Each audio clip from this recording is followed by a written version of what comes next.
Hello, I'm Vidya, your tutor. Let's learn fractions in disguise together, step by step.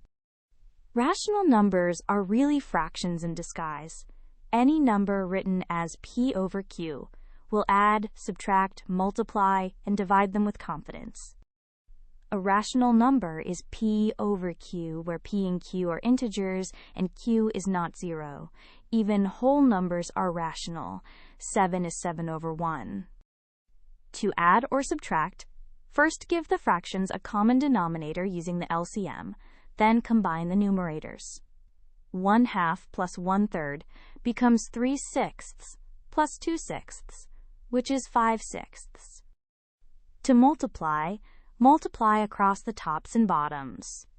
To divide, flip the second fraction to its reciprocal and multiply.